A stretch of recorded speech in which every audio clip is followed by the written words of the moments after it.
warahmatullahi wabarakatuh. Waalaikumsalam warahmatullahi wabarakatuh. Alhamdulillah wa syukurillah hari ini kita bisa bertemu di sini dalam keadaan sehat walafiat. Sebelum kegiatan acara diseminasi ini dimulai, Bapak Ibu marilah kita berdoa dulu.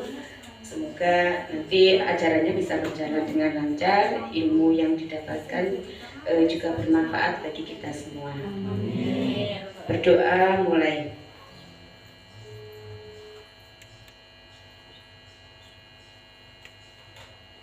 Selesai. Terima kasih Bapak Ibu atas kehadirannya, mau meluangkan waktu, memberi kesempatan kepada saya untuk memberikan apa yang saya terima dari program calon guru penggerak sini. Di sini saya mendapatkan tugas untuk memberikan apa yang saya peroleh dalam satu modul ini kepada ibu bapak semua.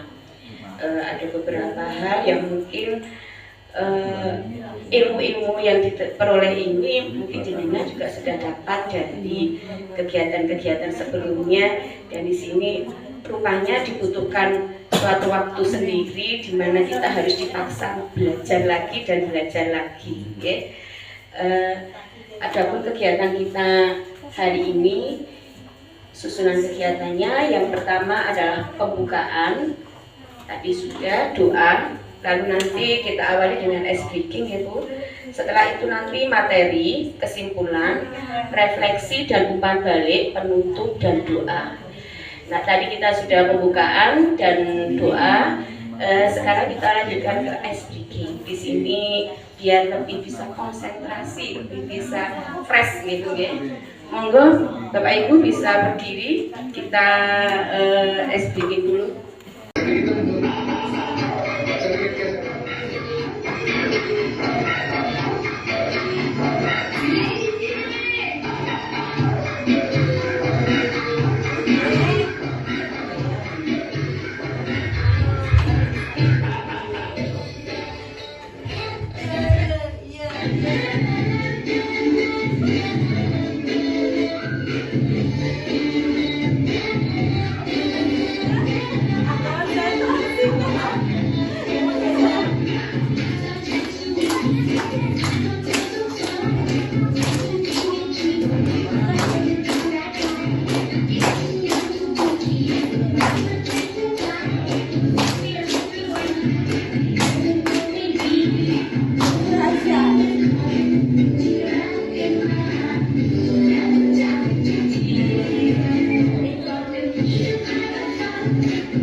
Alhamdulillah. Nanti bisa kalau kegiatan bisa menjadi lebih fresh lagi gitu ya.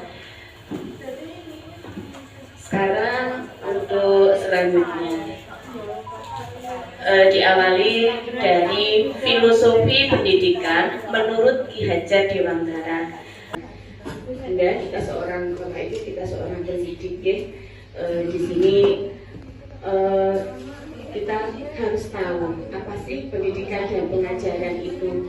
Di sini menurut filosofi Ki Hajar Dewantara, pendidikan dan pengajaran merupakan usaha persiapan dan persediaan untuk segala kepentingan hidup manusia, baik dalam hidup bermasyarakat maupun hidup berbudaya dalam arti yang seluas-luasnya. Bapak Ibu, di sini ya mempersiapkan untuk hidup bermasyarakat. Di sini nggak ada persiapan untuk kita hanya baca tulis ya. Di sini persiapannya kita mempersiapkan untuk hidup bermasyarakat dan berbudaya. Dari awal saja sini, kira-kira persepsi jenengan dan saya terhadap filosofi Ki Hajar Dewantara banyak melencengnya apa enggak ya? Enggak. Iya. Karena kalau kita tidak mendapatkan stimulus, kita tidak mendapatkan, pasti kita akan pikirannya jauh ke sana. Dan di sini selanjutnya tujuan pendidikan.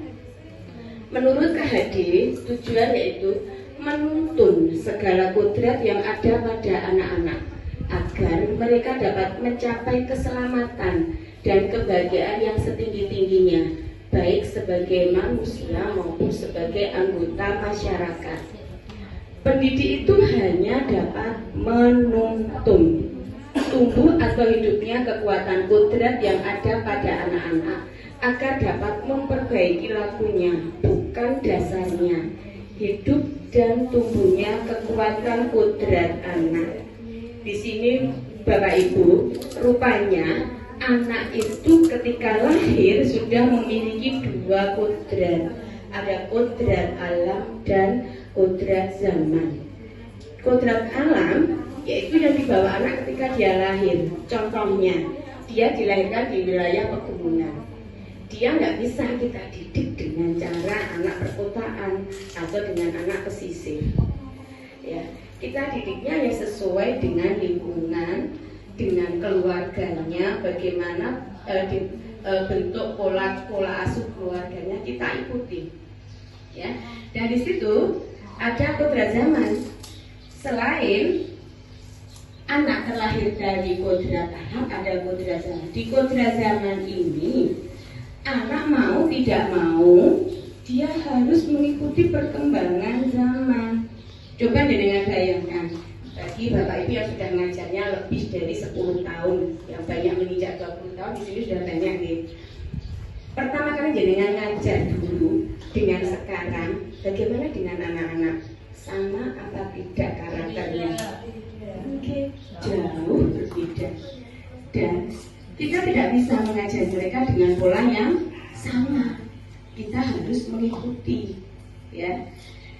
Jadi paling tidak kita harus belajar, karena memang dari KHD sendiri bukannya anak-anak membawa kodrat alam dan kodrat zaman, dan terbukti memang anak zaman kita mengajar dulu dan sekarang berbeda. Itu menunjukkan kalau anak itu membawa kodrat zaman. Selanjutnya, dasar-dasar pemikiran Ki Hajar Dewantara. Dasar-dasar pemikiran Ki Hajar Dewantara yang pertama, seorang pendidik itu menjadi penuntun. Dia menuntun. Guru menuntun segala kodrat yang ada pada murid agar mereka dapat mencapai keselamatan dan kebahagiaan setinggi-tingginya, baik sebagai manusia maupun sebagai masyarakat. Dari KHD sendiri sudah hafal ya kita semua. Ing ngarsa sung tulodo, ing madya mangunkarsa, tuturi handayani. Di depan memberi apa? Memberi contoh. Di tengah memberi apa? Iya. Yang dari belakang memberi dorongan. Akhirnya akan menumbuhkan anak yang selamat dan bahagia sebagai manusia dan anggota masyarakat. Selanjutnya, dasar pendidikan KHD yang kedua adalah kodrat anak merdeka. Manusia merdeka adalah manusia yang hidupnya lahir dan batin tidak tergantung pada orang lain, akan tetapi bersandar pada kekuatannya sendiri. Maksud pengajaran dan pendidikan yang berguna untuk beri kehidupan bersama adalah memerdekakan manusia sebagai bagian dari persatuan rakyat. Selanjutnya, dasar pendidikan KHD yaitu kodrat anak bermain. Bermain adalah salah satu kodrat anak. Di situ ada pikiran, perasaan, kemauan, tenaga, yaitu cipta, karsa, karya, pekerti yang sudah ada pada diri anak. Permainan anak dapat menjadi bagian pembelajaran di sekolah. Contohnya permainan tradisional tadi yang sudah dilaksanakan apa Bapak Ibu? Bermain dakon, tuh ya.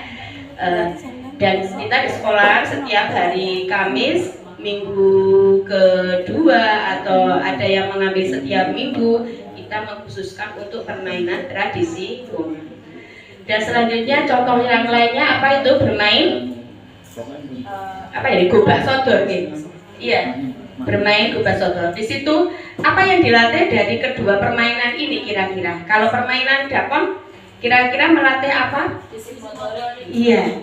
Terus ada berpikirnya apa enggak ya kira-kira kalau di sini? Iya. Iya. Terus kalau untuk permainan gobak sodornya membutuhkan kerjasama tim apa enggak? Iya, ada kerjasama tim ya. Untuk selanjutnya, pendidikan yang berpihak kepada anak. Bebas dari segala ikatan dengan suci hati, mendekati sang anak bukan untuk meminta suatu hak, melainkan untuk berhamba kepada sang anak. Di sini ada kata berhamba. Mungkin Bapak Ibu, kok kita memakai kata berhamba ya? Gak terlalu gimana ya? Nanti ada penjelasan terakhirnya. Kemarin saya ketika elaborasi satu provinsi itu ya udah ada yang menanyakan ini sudah dari Bapak Hadi sendiri seperti itu, dan pasti ada maksud tertentu dari kata berhamba itu, yaitu pokok pendidikan haruslah berpangku kepada Bapak Ibu karena dua orang inilah yang dapat berhamba kepada anak, terutama pada orang tua masing-masing. Kita juga penyalurnya ya.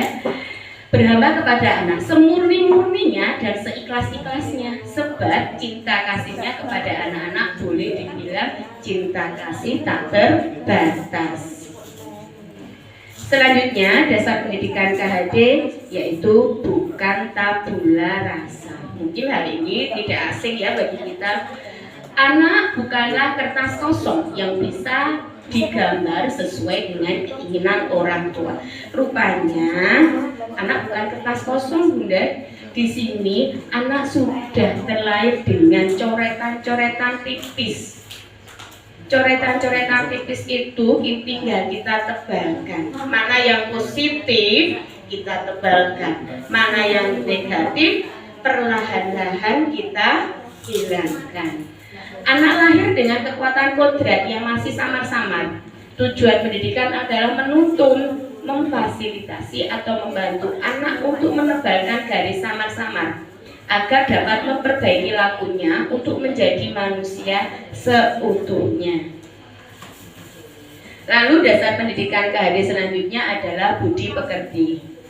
Budi pekerti, watak, karakter adalah satunya untuk bersatu, yaitu perpaduan harmonis antara gerak pikiran, perasaan, dan kehendak atas kemauan sehingga menimbulkan tenaga dan semangat. Selanjutnya, kita diibaratkan seperti petani, Bapak Ibu. Loh, kok bisa ya? Di sini ibaratnya seorang petani dalam hakikatnya sama kewajibannya dengan seorang pendidik. Petani itu pekerjaannya apa tuh, Bu? Bercocok tanam. Diibaratkan kalau yang ditanam itu jagung, Kita berarti anak-anak. Dan di sini petani mendapat tugas apa? Memperbaiki kondisi tanah, memelihara tanaman jagung, memberi pupuk dan air, membasmi ulat-ulat atau jamur-jamur yang mengganggu hidup tanaman padi atau jagung dan lain sebagainya. Berarti kita juga sama. Anak-anak diibaratkan seperti tanaman jagung atau padi itu, dan tugas kita memeliharanya, kita melindungi mereka. Gak bisa seorang petani membuat langsung sehari tanamannya tumbuh, dia harus merawat. Dan kita sama, kita juga harus merawat anak-anak. Kalau ada kalau di situ membasmi ulat-ulat atau jamur-jamur, kalau diibaratkan kita sebagai pendidik apa, Bu? Seperti apa? Gangguan-gangguan, hal-hal yang negatif yang akan, nah, seperti itu. Kita harus bisa seperti siapa tadi? Seorang petani. Lalu refleksi filosofi pendidikan KHD, ada pesan kuncinya. Yang pertama, menuntun bukanlah menuntut. Kita tidak bisa meminta, karena setiap satu anak membawa pembawaan sendiri, membawa kodrat alam sendiri. Kita tidak bisa meminta satu anak dan lainnya memiliki kemampuan yang sama. Tugas kita cuma apa, Bapak Ibu? Menuntun. Nah, selanjutnya merdeka dengan menghormati kemerdekaan orang lain. Kita mengajarkan mereka untuk apa? Menghormati orang lain, tidak boleh memaksakan kehendak. Selanjutnya berhamba. Nah, kalimat berhamba ini rasanya dari tadi kok nggak enak ya? Iya, berhamba rupanya bukanlah menyembah, ya, tetapi kita berpihak pada anak. Lalu budi pekerti bukan tentang perilaku yang benar dan salah. Bermain belajar adalah mengalami pembelajaran yang bermakna dan menyenangkan. Relevan, bergerak sesuai kodrat alam dan kodrat zaman. Jadi anak memiliki kodrat alam dan kodrat zaman dengan peradaban yang humanis, sehingga keselamatan dan kebahagiaan anak akan lebih, dan akhirnya kembali ke anak dan anak. Selanjutnya, setelah kita mengikuti filosofi Ki Hajar Dewantara, bagaimana sih karakter anak sekarang ini? Nah, yang didambakan kita adalah karakter anak yang sesuai dengan profil pelajar Pancasila.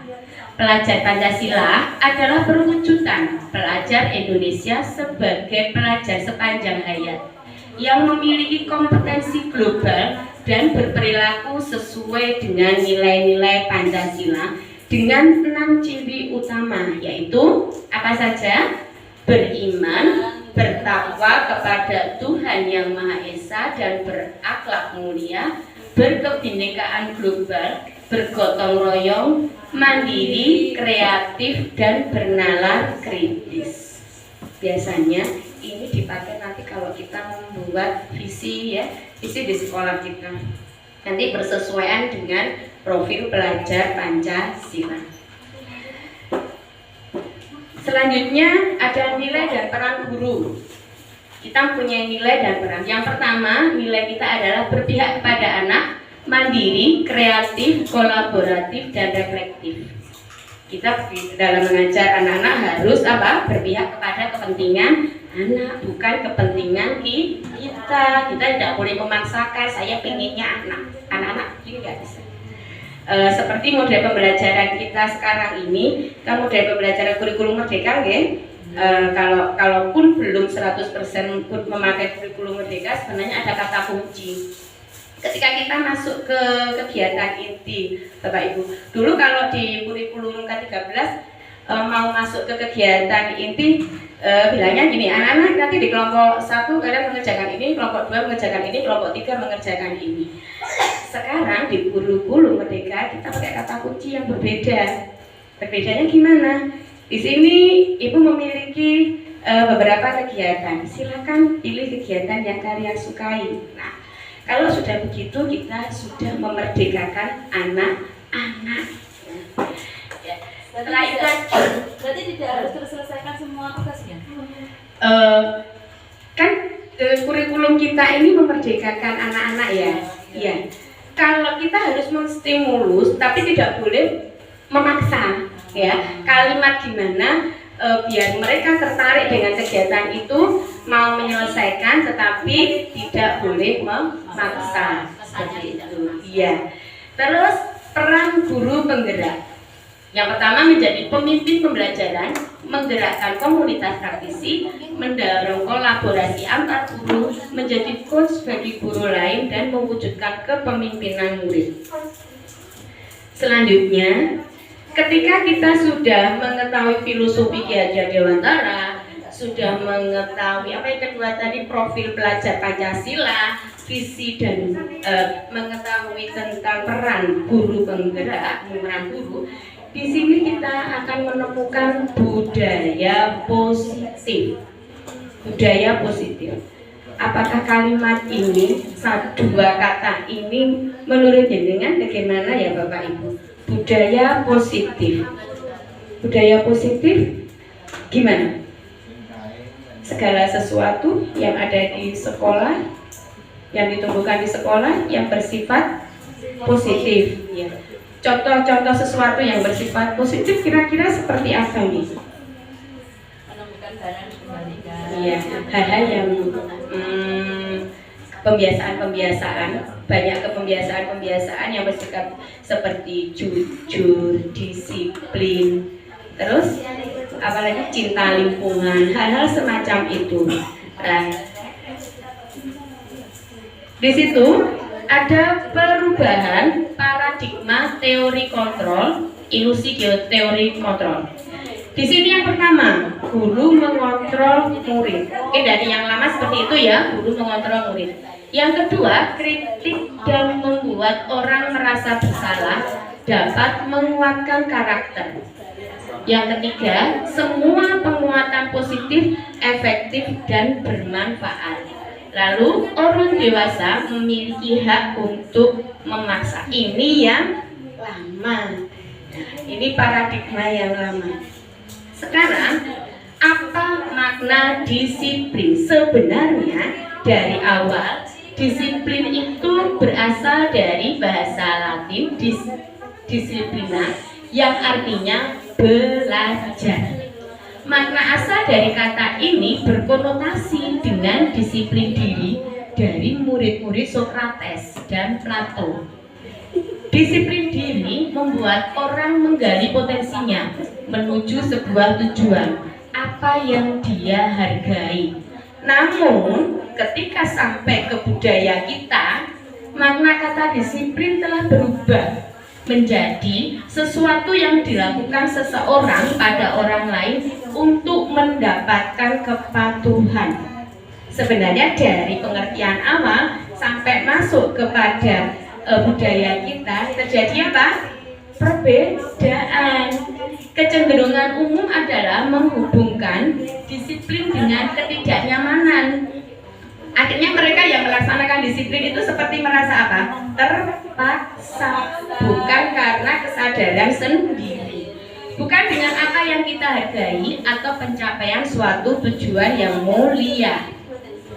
Di sini ada teori motivasi perilaku manusia, yaitu yang pertama, dia melakukan disiplin itu teori motivasinya ada dua hal dari teori motivasi eksternal dan satu dari motivasi internal. Yang internal ini adalah tujuan disiplin positif. Dari eksternal, yang pertama dia melakukan disiplin positif itu untuk menghindari ketidaknyamanan atau hukuman. Apa yang akan terjadi apabila saya tidak melakukannya? Contohnya apa tuh? Kita naik kendaraan, naik motor ya. Naik motor kita pakai helm. Apa sih motivasi dari diri kita?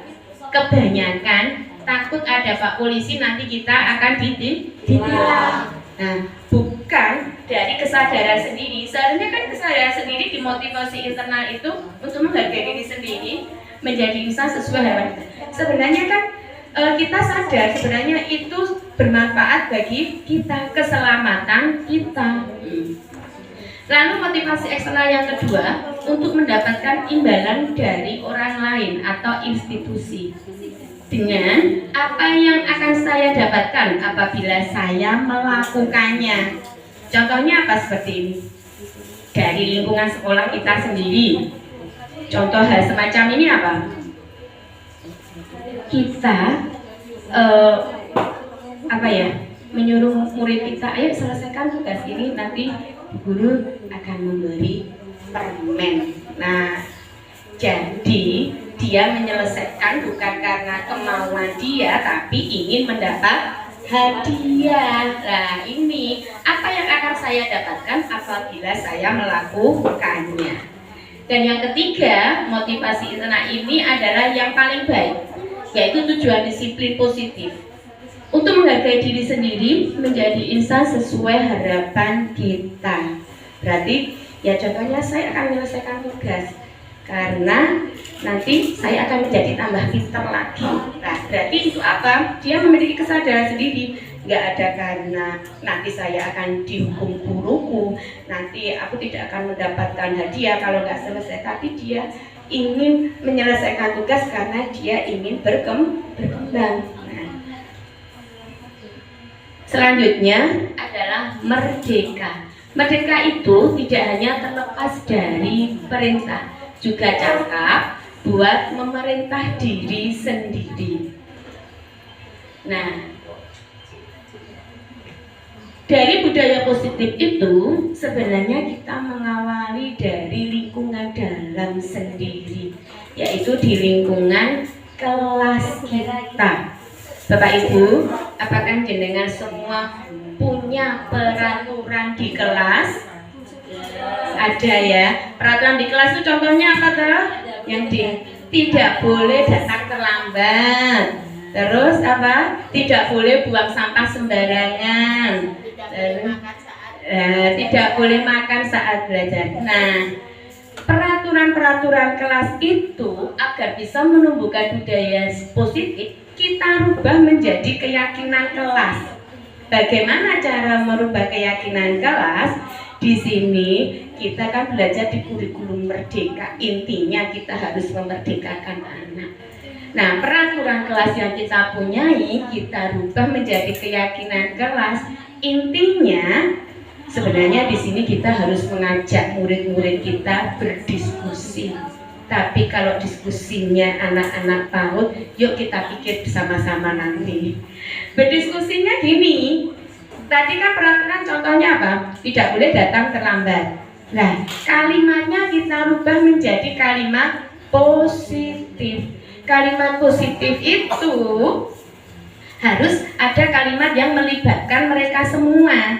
Contohnya gini, dari kata tidak boleh datang terlambat dirubah menjadi, setelah kita mengajak diskusi anak-anak, yuk kita buat kesepakatan kelas, nanti dinamakan keyakinan kelas, dinamakan saya selalu datang tepat waktu.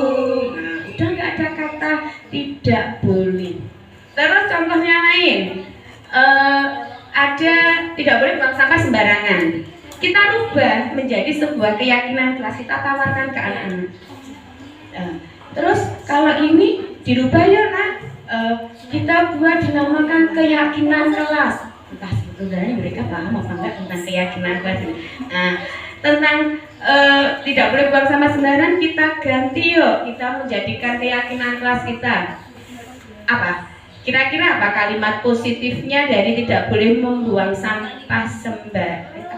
Tidak boleh membuang sampah sembarangan. Kami cinta lingkungan. Nah, boleh seperti itu. Itu sudah menjadi bentuk positif, ya. Nanti agar mereka paham, membuat keyakinan kelas ini nggak boleh banyak-banyak, Bu. Apalagi anak-anak. Kita cukup buat 3-4. Nah, setiap hari kita harus mengingatkan kepada mereka peraturan yang tadi sudah dirubah menjadi keyakinan kelas. Kita ingatkan kepada mereka setiap hari. Kira-kira cara mengingatkannya bagaimana? Kalau kita lihat karakter mereka, mereka itu kan anak-anak mereka menyukai kegiatan apa? Menyanyi ya. Coba nanti kita masukkan ke sebuah lagu.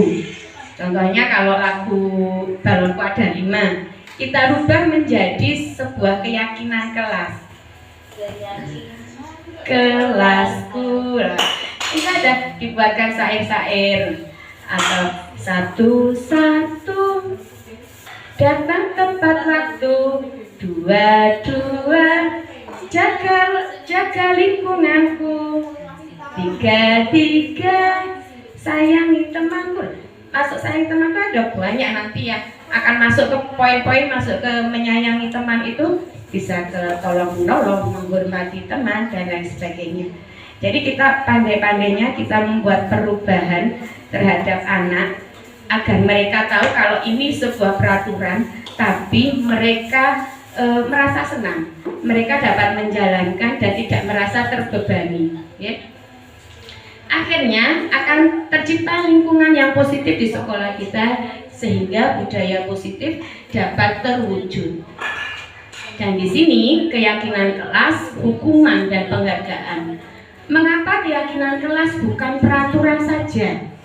Di sini, mengapa ada peraturan harus menggunakan helm bila mengendarai kendaraan roda 2? Mengapa ada peraturan 3M, menggunakan masker, mencuci tangan dan menjaga jarak 1,5 meter?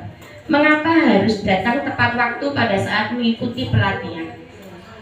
Untuk mendukung motivasi intrinsik ini, kembali ke nilai-nilai atau keyakinan-keyakinan lebih menggerakkan seseorang dibandingkan mengikuti serangkaian peraturan. Coba bayangkan, kita kembalikan ke diri kita. Kalau kita menerapkan segala sesuatu berdasarkan keyakinan dengan peraturan, lebih enak kemana? Rasa ikhlas kita lebih enak kemana? Ke keyakinan. Iya. Rasanya kalau udah dinamakan peraturan, kita merasa bagaimana? Iya, terbebani, terpaksa. Dan selanjutnya, dari pengertian tadi Bapak Ibu, coba jenengan lihat mana dari kelompok A dan kelompok B ini yang mana keyakinan kelas dan yang mana, kan sama-sama kesepakatan kelas, mana yang peraturan dan mana yang keyakinan kelas. Kira-kira yang mana? Yang A itu kira-kira peraturan apa keyakinan kelas? Iya, yang A itu peraturan. Kalau yang B, kesepakatan ini namanya apa? Keyakinan kelas. Ya, keduanya sama-sama kesepakatan, tapi dilihat dari kalimatnya. Tadi ada kata kami, berarti itu juga dibuat bersama-sama dalam bentuk keyakinan kelas. Untuk kelompok yang B. Kelompok yang A ini bentuknya apa? Peraturan seperti yang kita buat. Selanjutnya, peraturan yang ada di contoh-contoh itu selalu kembalikan buku ke tempatnya. Dilarang mengganggu orang lain, hadir di sekolah 15 menit sebelum pembelajaran dimulai, dilarang melakukan kekerasan, dilarang menggunakan narkoba bergantian atau menunggu giliran, gunakan masker, jangan berlari di kelas atau koridor. Kira-kira selalu kembalikan buku ke tempatnya itu keyakinan kelasnya itu atau nilai kebajikan apa yang muncul? Contohnya kalau selalu kembalikan buku ke tempatnya itu contohnya apa ya? Disiplin, mematuhi aturan. Nah itu. Kalau dilarang mengganggu orang lain itu berarti gimana? Kalau dilarang mengganggu orang lain berarti ya toleransi, menghormati hak orang lain. Nanti kita lihat apakah benar apa yang kita pikirkan ya tentang nilai kebajikan. Lalu hadir di sekolah 15 menit sebelum pembelajaran, disiplin, ya, mematuhi aturan dia. Terus dilarang melakukan kekerasan, kira-kira apa?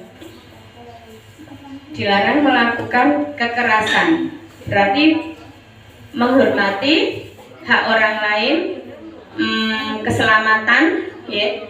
Terus dilarang menggunakan narkoba, kesehatan ya kira-kira, bergantian atau menunggu giliran. Nah, bergantian atau menunggu giliran kira-kira apa? Sabar, terus disiplin, ya, menggunakan masker, menggunakan kesehatan diri. Lalu jangan berlari di kelas atau koridor. Keselamatan juga, peraturan juga, ya. Sekarang kita lihat apakah benar jawaban kita tadi ya. Selalu kembalikan buku di tempatnya. Oh, tanggung jawab. Dilarang mengganggu orang lain, menghormati orang lain dan diri sendiri. Hadir di sekolah 15 menit sebelum pembelajaran dimulai. Apa, Bapak Ibu? Menghormati orang lain, komitmen pada tujuan berkomitmen. Dilarang melakukan kekerasan, termasuk dalam keselamatan, menghormati orang lain. Dilarang menggunakan narkoba, kesehatan. Bergantian atau menunggu giliran, menghormati orang lain, kesabaran. Benar ya?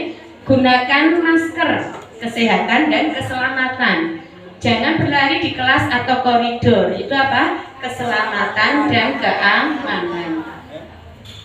Selanjutnya ada perbedaan tentang hukuman dan konsekuensi. Dari dua kalimat ini ada hukuman, ada konsekuensi. Kalau hukuman yaitu sesuatu yang menyakitkan harus terjadi. Kalau konsekuensi sesuatu yang harus terjadi.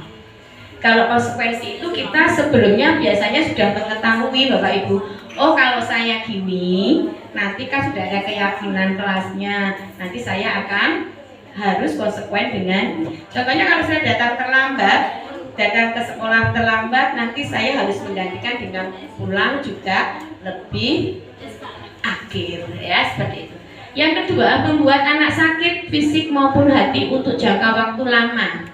Kalau konsekuensi, membuat anak merasa tidak nyaman dalam waktu jangka pendek. Biasanya kalau konsekuensi dia pada waktu itu, kalau contohnya kegiatan olahraga, temannya sudah semua sudah mengikuti olahraga, tapi dia datang terlambat. Sebelumnya sudah diberi peraturan bersama, sudah dibuat keyakinan kalau nanti yang datang terlambat harus berolahraga sendiri sesuai dengan waktu terlambatnya. Nah, seperti itu dia mungkin akan terasa terbebani, tapi pada waktu itu saja, dan sehabisnya itu dia tidak akan merasa terbebani. Beda dengan hukuman, ya. Lalu anak membenci kedisiplinan. Di sini anak menghargai kedisiplinan. Ada kalau hukuman bersifat paksaan, kalau konsekuensi stimulus tanggapan. Lalu kalau hukuman mendorong anak menyakiti diri sendiri. Kalau konsekuensi mendorong anak agar mudah menyesuaikan diri. Dan hukuman merupakan konsep diri yang buruk, konsekuensi konsep diri yang baik. Dan di hukuman anak belajar untuk menyembunyikan kesalahan alias apa? Berbohong agar aku tidak dihukum. Tapi kalau ada konsekuensi, anak belajar untuk mematuhi peraturan. Dan di hukuman akan membuat anak merasa marah, bersalah, dipermalukan, merasa tidak dihargai. Kalau di konsekuensi ada kehilangan hak, dibuat tidak nyaman, diasingkan untuk sementara waktu.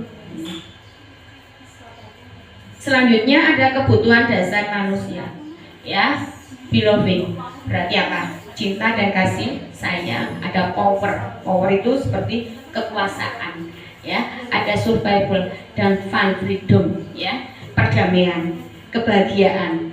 Itu adalah kebutuhan dasar manusia. Ada 5 kebutuhan dasar manusia. Dan di sini ada 5 posisi kontrol. Jadi kan sudah pernah mendengar kata posisi kontrol seperti ini. Posisi kontrol itu kita menempatkan diri kita sendiri dalam mengatasi berbagai masalah pada anak, dalam mendidik anak. Di sini ada 5, yaitu pertama penghukum, yang kedua pembuat rasa bersalah, yang ketiga teman, lalu keempat pemantau dan manajer. Bu, Bapak, sebelum mempelajari ini, sebelum membaca ini, sebelum mengetahui arti-arti dari kelima posisi kontrol ini, coba kita sharing. Selama ini jenengan, saya, semuanya, kita berada pada posisi kontrol apa ya? Apakah kita menjadi penghukum, pembuat rasa bersalah, teman, pemantau, apa sebagai manajer?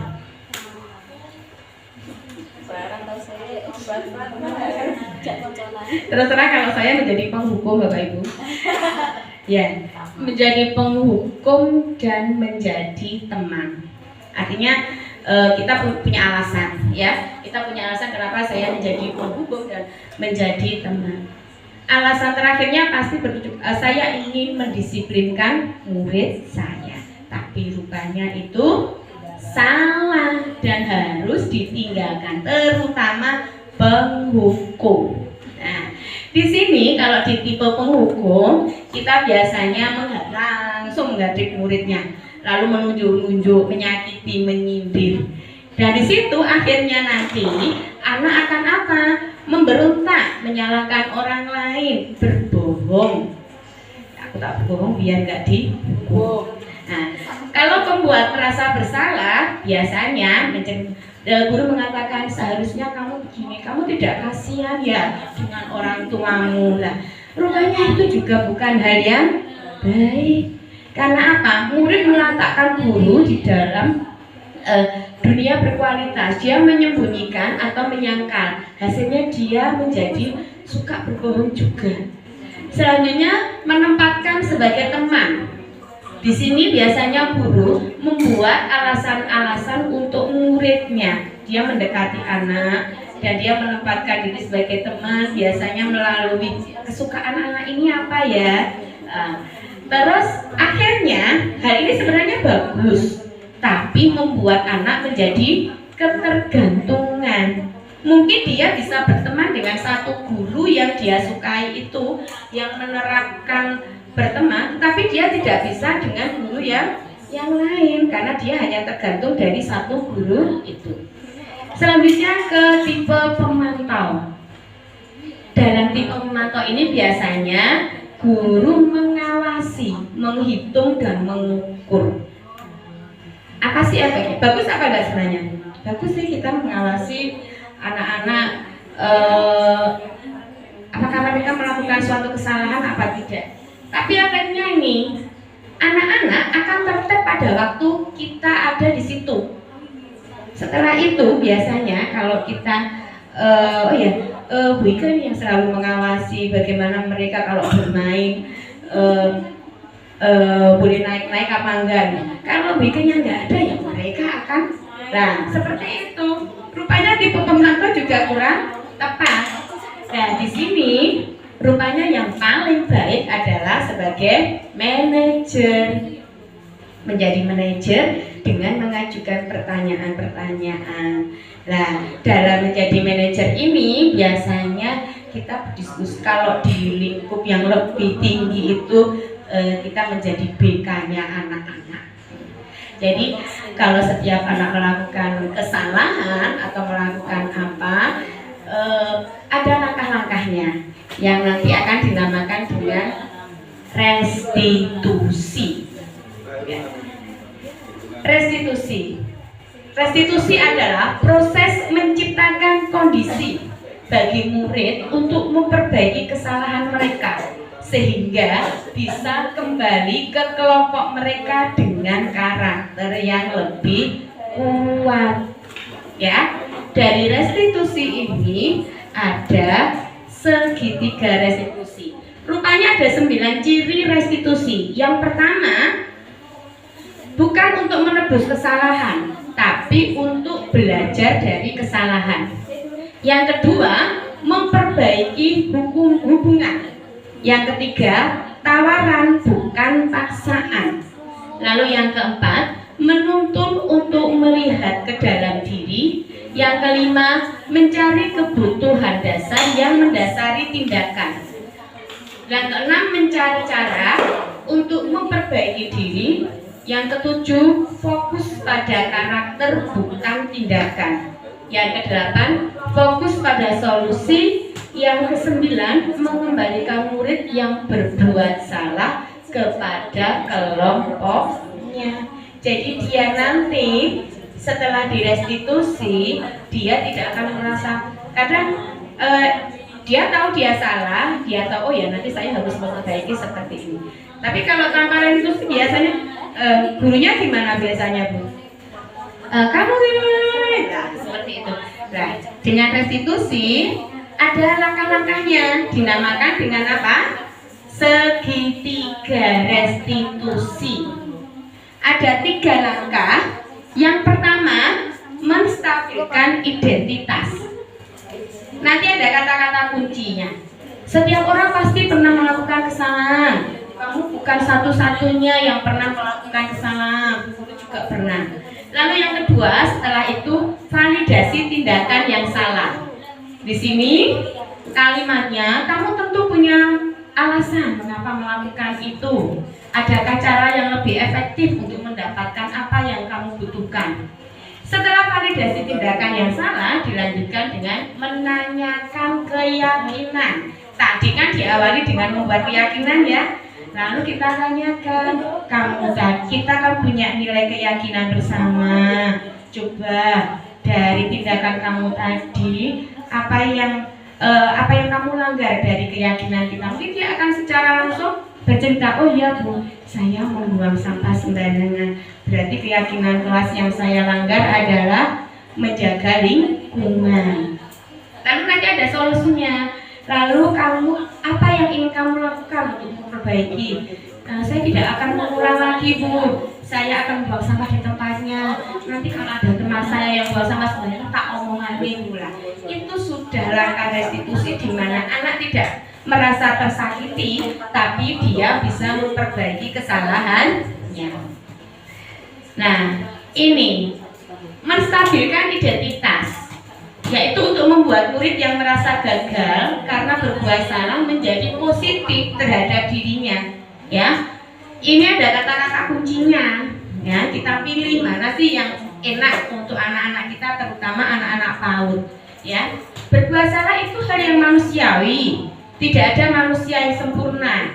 Bapak Ibu juga pernah berbuat salah. Kita pasti bisa menyelesaikan permasalahan ini. Bapak Ibu tidak tertarik untuk mencari tahu siapa yang benar, siapa yang salah. Bapak Ibu tertarik untuk menyelesaikan masalah. Kalau kamu menyalahkan dirimu seperti sendiri terus-menerus, apakah kamu bersikap baik pada dirimu? Mungkin kalimat ini terlalu tinggi ya untuk anak-anak PAUD ya. Kita bisa mencari kalimat mana yang enak dan mereka bisa memahami. Selanjutnya, yang kedua setelah itu adalah validasi tindakan yang salah. Validasi tindakan yang salah ini membantu murid mengenali basic need yang ingin dipenuhinya ketika melakukan kesalahan itu. Nah, contohnya, kamu bisa saja kan melakukan hal yang lebih buruk, tapi kamu tidak melakukannya kan? Nah, biar anak apa ya, dia tidak merasa bersalah gitu ya. Lalu kamu pasti punya alasan mengapa melakukannya. Lalu apa yang penting bagi kamu? Kamu boleh tetap berusaha menjaga sikap itu, tapi tambahkan sikap yang lain yang baru. Maukah kamu belajar cara lain untuk mendapatkan yang kamu butuhkan tanpa harus memukul? Nah, mungkin dia kalau dari kalimat itu dengannya kita tahu dia berkelahi itu aja ya. Kita nggak tahu latar belakangnya kenapa dia sampai berkelahi. Iya. Coba terus terang, dengan kalau lihat seperti itu apa yang kalian dengan lakukan Bapak Ibu? Langsung dilihat, pertama bisa.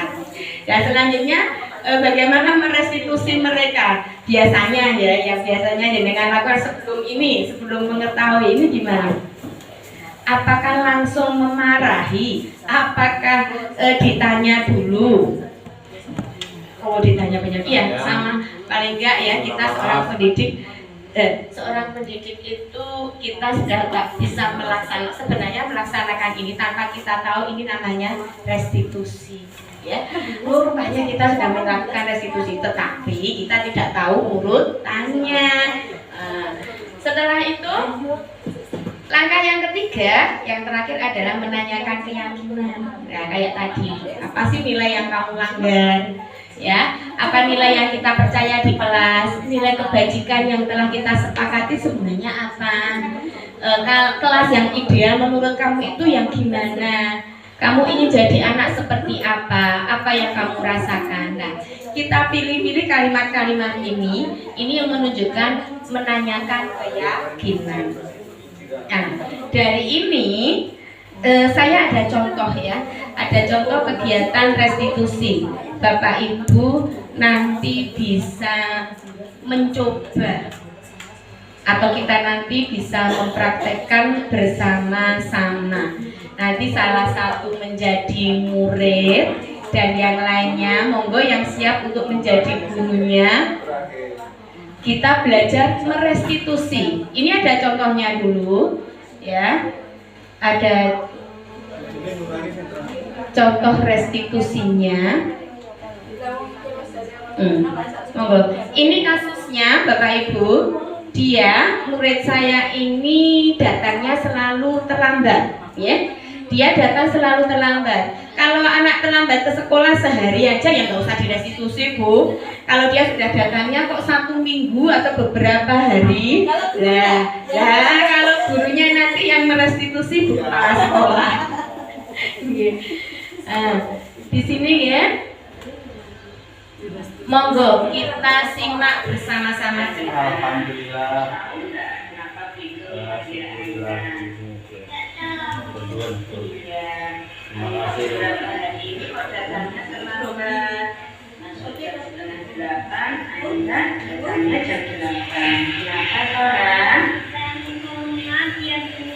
Iya, nggak apa-apa.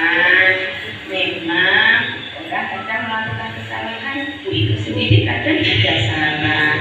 Terus kenapa sih akhirnya kok sampai gampang?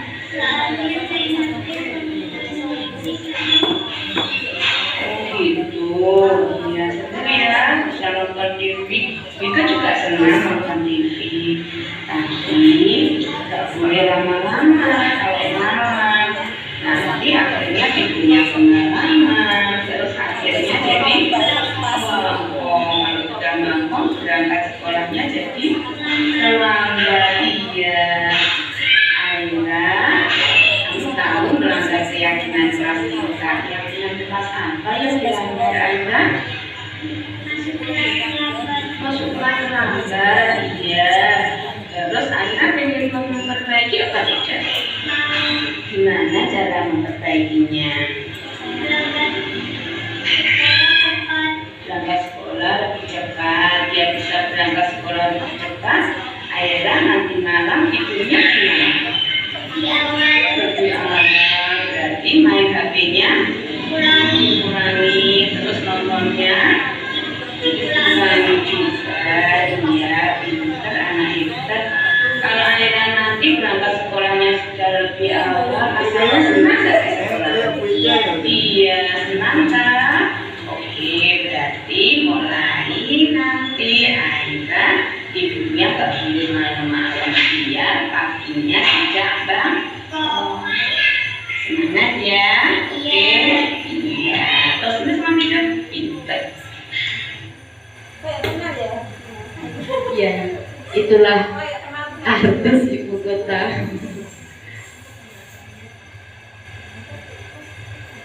Ini, itu contoh kegiatan restitusi Bapak Ibu. Nah, sekarang dari contoh kegiatan restitusi itu, yuk kita coba menyelesaikan sebuah kasus bersama-sama. Di sini ada deskripsinya. Anissa, murid kelompok B, ketika sedang makan pada waktu istirahat diajak dia temannya untuk bermain jokitan. Dan akhirnya bungkus makanan yang dibawanya dibuang sembarangan. Ibu guru melihat Anissa yang membuang sampah sembarangan dan akhirnya memanggil Anissa. Jika Anda sebagai ibu guru, tindakan apa yang dilakukan untuk melaksanakan segitiga restitusi? Dari tadi ada kegiatan segitiga restitusi itu yang pertama apa? Yang pertama kita menstabilkan identitas dari kasus ini ya. Nanti ada kata-kata kunci menanyai sampai dia mau mengatakan ya saya bersalah, ya. Sampai dia berkata saya bersalah, dan kita akan menetralkan identitas itu dengan ya bersalah itu semua orang sudah pernah melakukan tindakan kesalahan, Pak. Seperti itu kata kunci yang pertama, ya. Yang kedua yaitu validasi tindakan yang salah. Kita setelah dia mengakui kesalahannya dan kita menetralkan agar dia tidak merasa bersalah yang berlebihan. Yang kedua, kita menanyai kenapa dia melakukan kegiatan itu, kenapa dia melakukan kesalahan itu. Jadi dari kasus ini kan dia ingin apa toh? Segera bermain apa tadi dari kasus dia segera ingin bermain kita lihat. Oh, banyak itu alasan dia buang sampah sembarangan. Yang ketiga, setelah validasi tindakan yang salah, kita menanyakan keyakinan kelas apa yang dilanggar oleh dia. Kita tanyakan keyakinan kelas apa yang kamu langgar. Nah, dan sampai itu lalu kita tanyakan, kamu ingin memperbaikinya?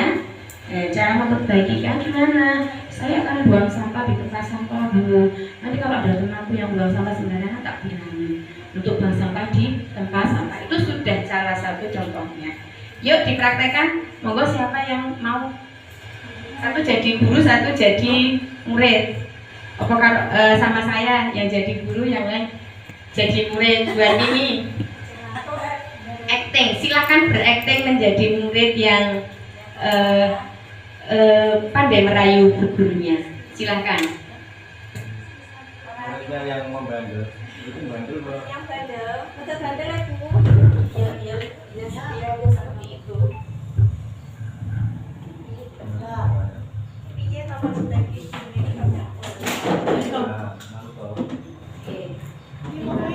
Tadi namanya siapa ya Bu? Anissa. Anissa. Oke. Anissa. Kita praktekkan ya Bu, nanti kita buat restitusi dengan murid kita sendiri-sendiri. Ya. Satu, Bianti satu. Bunda Anissa, kok Bu Ike tadi melihat ada sampah di situ di samping meja kamu? Itu sampah kamu apa enggak, Tosa? Tidak Bu, saya tidak makan itu saja. So, ya teman-temanmu yang lain tak tanya, katanya kok itu sampahnya Anissa. Bener apa enggak, Tosa? Tidak Bu, saya tidak makan itu Bu. Bener. Lihat temanmu yang sebangku, kok dia bilang itu loh jajannya Anissa, Bu Ike. Ayo, kalau nggak mengaku berdosa loh, Cah Ayu. Ya Bu, itu jajan saya, maaf ya Bu. Nah, itu iya. Gak apa-apa. Setiap orang pasti pernah melakukan kesalahan. Bika lo juga pernah salah. Bika lo juga pernah buang sampah sembarangan. Tapi kalau Bika tahu itu salah ya nggak boleh diulangi, ya. Ya Bu, maaf Bu. Ya. Terus Sasa, biasanya kamu itu kok buang sampahnya di tempat sampah. Kenapa kok hari ini kamu buangnya kok sembarangan gitu? Apa kamu lupa? Apa kenapa? Buru-buru mau main Bu. Mau main apa? Mau main peta umpet. Oh iya, udah nggak apa-apa. Memang main tuh menyenangkan. Kamu kan sekolah memang yang pertama ingin main-main, seneng-seneng sama temanmu. Itu juga seneng kok kalau melihat kamu main-main. Nah, tapi kalau kamu punya sebuah kewajiban, kewajibannya juga harus dilaksanakan dulu ya. Buang sampah dulu ke tempat sampah. Iya. Kamu tahu toh buang sampah itu kalau sama dengan apa? Menjaga lingkungan. Menjaga lingkungan itu sesuai dengan keyakinan kelas kita, ya enggak? Iya Bu. Iya. Nah, terus kamu ingin memperbaiki diri apa enggak? Iya Bu, ingin Bu. Dengan cara apa kamu pengen memperbaiki dirinya? Membuang sampah pada tempatnya. Terus kalau nanti ada temanmu yang buang sampah sembarangan, kamu ingin menegur apa enggak? Iya Bu, saya tegur Bu. Oke, janji ya, kita buat kesepakatan bersama. Oke, janji. Anak pinter, sekarang duduk lagi ke tempatnya, tepuk tangan. Oke, iya, ini sebuah penutup dari kegiatan kita. kita akan mencoba merestitusi murid-murid kita. Kalau kita sudah belajar seperti ini, masuk ya kita akan tetap dengan model yang lama ya. Kita akan melakukan 3 restitusi ya. Terus dari semua kegiatan ini dapat disimpulkan. Kesimpulannya adalah berdasarkan filosofi KHD, seorang guru melaksanakan peran sebagai penuntun peserta didik menuju kodrat alam dan kodrat zaman.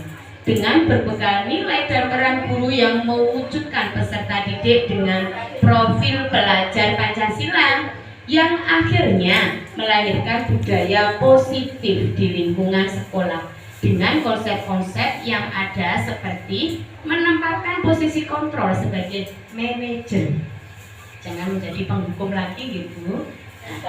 Insya Allah. Lalu membuat keyakinan kelas, menyesuaikan masalah murid dengan segitiga restitusi. Dari situ, Bapak Ibu, setelah disimpulkan, mari kita berefleksi bersama-sama. Nanti ada beberapa pertanyaan. Pertanyaan yang saya berikan, ini saya bagikan lagi pertanyaannya. Monggo dipelajari Bapak Ibu pertanyaan yang saya berikan. Nah, pertanyaan ini monggo silahkan jawab. Refleksinya, yang pertama, hal baru apa yang diperoleh dari kegiatan berhubungan dengan budaya positif? Monggo yang mau mengungkapkan refleksinya. Yang pertama dari Bu Hatini. Yang pertama ini budaya positif, keyakinan kelas berasal dari peraturan kelas atau peraturan di kelas. Terus ada lagi yang lain tentang pertanyaan yang pertama, hal baru apa? Monggo Bu Chandra. Pertama Bu Chandra dijawab. Untuk menangani kasus menggunakan segitiga restitusi. Iya. Monggo, ada jawaban lain dari sebelah sini Bu.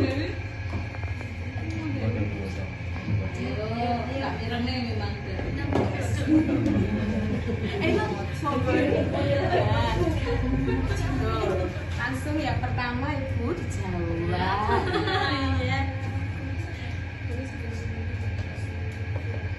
Guru sebagai penuntut bukan penuntut.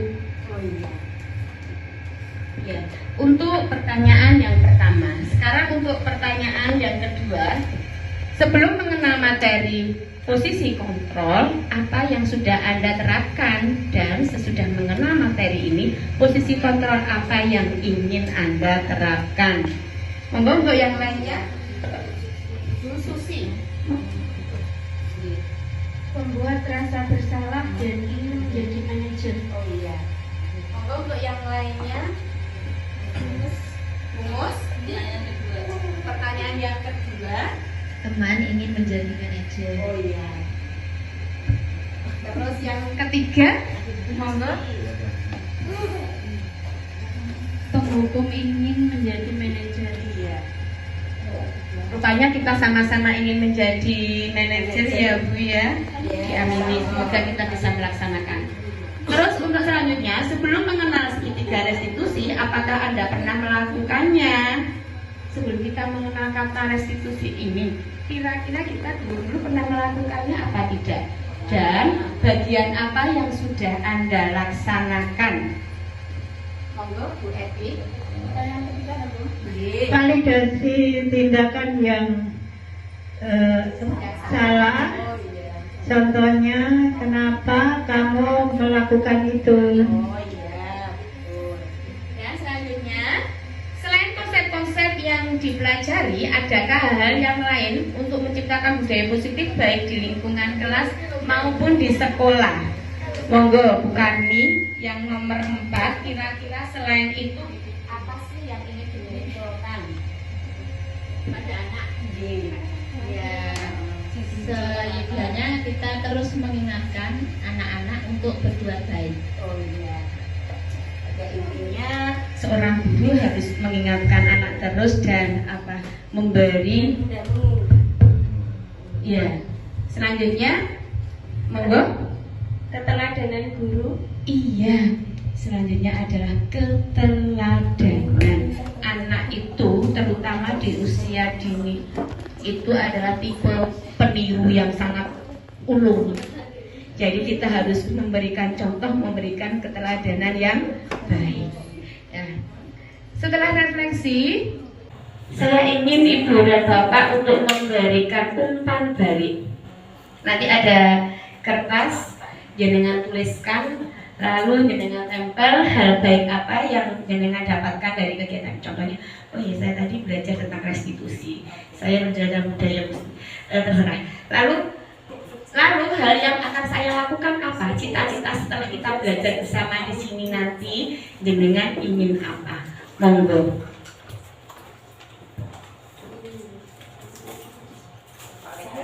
Menjadi guru yang baik akan meningkatkan jadi manajer apa mang kae lo kertasnya sayang aduh Ini yang bagian pertama, nggih. sing hal baiknya Nggih, hal baik yang ingin dilaksanakan. ini perbaiki diri ora enak supaya tidak begitu lagi. Monggo ditulis, bisa langsung ditempelkan Bu, di bagian hal baik di depan. oh hal baik yang didapat oh hal baik yang Didapat dari kegiatan tadi. Lalu yang kedua adalah hal yang akan saya lakukan. Monggo yang pertama silakan kalau selesai bisa menempelkan.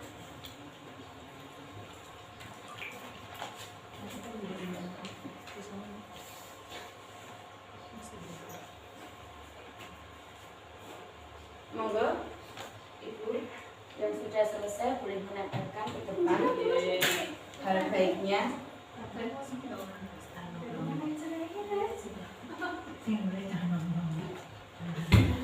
Silahkan yang sudah menuliskan hal baiknya bisa ditempel di papannya, yaitu umpan balik. Iya, dari Bu Chandra, dari Bu Susi. Silakan ditempel.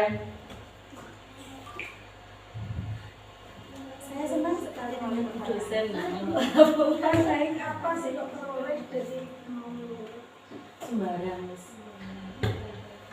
Monggo, silahkan ditulis panjang, lebar, tidak apa-apa, singkat, tidak apa-apa. Yang penting tidak boleh menulis tanggungan saya nanti apa ya. Monggo, silahkan.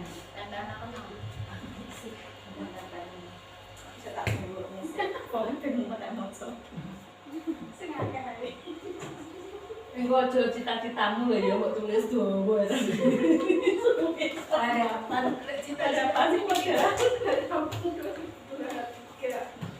2018 ya. Selanjutnya kita ke hal yang akan saya lakukan. Silakan di kertas warna kuning. Yang akan saya lakukan nanti apa setelah melakukan kegiatan ini? Saya akan menjadi manajer.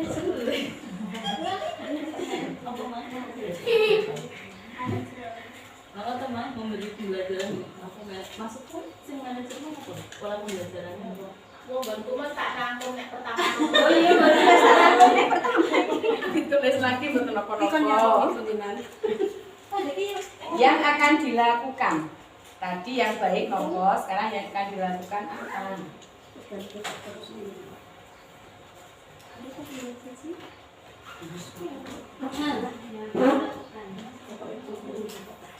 Aku gak ada teman loh.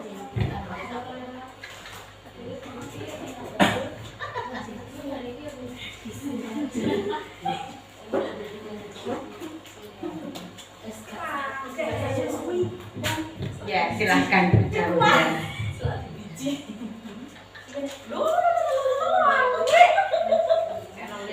Mas Bu Chandra. Terlalu semangat ini.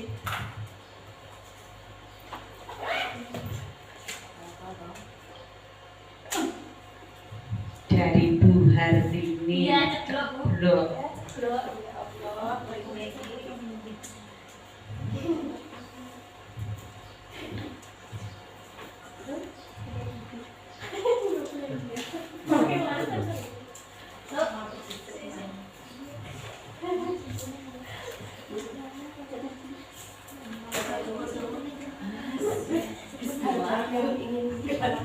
Jangan lupa dapat undian ya. Dapat Iya. Umpan balik dari jenengan pertama adalah hal baik. Hal baik yaitu saya bacakan Ibu. Hal baik yang pertama yaitu saya ingin menjadi guru yang baik. Pendorong bukan penuntut, yaitu penuntun yang bukan penuntut ya. Lalu satu lagi saya bacakan yaitu menerapkan budaya disiplin positif ya. Selebihnya sama. Sekarang ada beberapa dari hal yang akan saya lakukan nanti. Nah, setelah itu saya akan menjadi guru yang diteladani dan saya akan menempatkan diri saya menjadi manajer. Insya Allah diamini ya. Amin. Lalu akan lebih meningkatkan pelayanan ke anak didik. Dalam arti dengan kata lain adalah berpihak pada murid. itu nggak bisa kelet deh. Makanya tak balik. Nah, balik kan. Berkualik.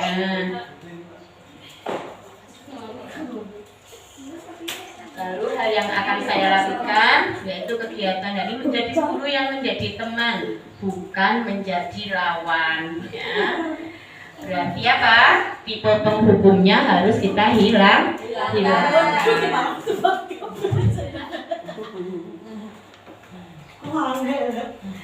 Sudah ya Ibu Bapak, rupanya dari kegiatan ini sudah selesai. Dari sini sebagai penutupnya, karena kita mendapatkan ilmu tentang bagaimana budaya positif, mulai dari peraturan kelas berubah menjadi keyakinan kelas, lalu bagaimana kita menempatkan posisi kontrol diri kita, keinginan kita tadi ingin menjadi seorang manajer. Semoga dapat terlaksana. Amin. Nah, selanjutnya kita belajar untuk merestitusi murid dengan tiga restitusi ya. Hilangkan seorang penghukum gitu ya. Yang paling penting itu hilangkan seorang penghukum. Nanti kita menuju ke manajer. Bapak Ibu, akhirnya kita di penghujung kegiatan. Terima kasih Bapak Ibu mau meluangkan waktu untuk berbagi ilmu. Semoga ilmu yang saya berikan tadi bermanfaat dan kita bisa menerapkan. Dan di akhir kegiatan mari kita tutup dengan bacaan hamdalah.